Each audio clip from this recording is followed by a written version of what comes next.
தேவையுள்ள பாரங்கள் இருந்தால் கர்த்தர் ஆதரிப்பார். ஹல்லேலூயா. யோசித்து பாருங்க, வாழ்க்கையில் தேவையுள்ள சில காரியங்கள் கர்த்தருக்கு கிடைக்கல அப்படின்னா அது அந்த பாரதம் ஆண்டு ஒப்படைச்சு கிடைக்கலன்னா என்ன இருக்கும்? அது தேவையில்லாத பாரம். நமக்கு இப்போ கார் தேவையில்லை, ஆனால் கார் வேணும் ஆண்டவரே அப்படின்னு சொல்லி ஒரு காரை வாங்கி கடனை வாங்கி அப்புறம் அந்த டியூ கட்டுற ஆதரி ஆண்டவரே ஒன்றாந்தேதி குட்டி ஜோம் பண்ணுற ஒரு ப்ரோஜனம் இருக்கு. கர்த்தர் சொன்னாதான் அந்த பாரம் நீங்கும்.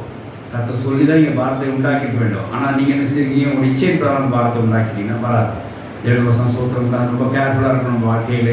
நம்மளுடைய காரியங்களை நிறைவேற்ற விஷயத்தில் நான் இது சரியான பாரம் தானா, நம் சிறுவையை நம்ம தூக்கி கொண்டு போகிறோமா, இன்னொரு சிறுவையை கொண்டு மேலே வைத்து கொண்டு அது பாரம்னு சொல்லி தேவன் கொடுத்தா கிடைக்காது. தன்னுடைய பாரத்தை நம்ம சொல்ல வேண்டும். நம்ம சிறுவையின் பாரத்தை நம்ம சுமக்க வேண்டும். இப்போ மாமனாரோட பாரத்தை சுமந்து கொண்டு தன் சிறுவையை கொண்டு போனால் வேறு நடக்காது.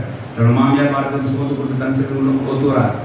தனது தகப்பன் பாரத்தை நம்ம சுமந்து கொண்டு அவங்கவுங்க பாரத்தை அவங்க தான் சுமக்க வேண்டும். அவங்களுடைய சிறுவை அவங்க தான் சுமந்து கொண்டு போக வேண்டும். அப்படி இருக்க அப்போ இந்த பாரத்தை நம்ம சுமக்க முடியல, தேவனிடத்தை நீங்கள் ஒப்படைக்க வேண்டும். ஒரு மனிதன் நம்மளால் பாரத்தை சுமக்கணும்னா சிலர் என்ன பண்ணுவாங்க, நைஸாக அந்த சிலுவை பாரத்தை மற்றவர்கள் ஒதுக்கி விட்டு கர்த்தர் எனக்கு விடுதலை கொடுத்தாருப்பாங்க. அது விடுதலையா?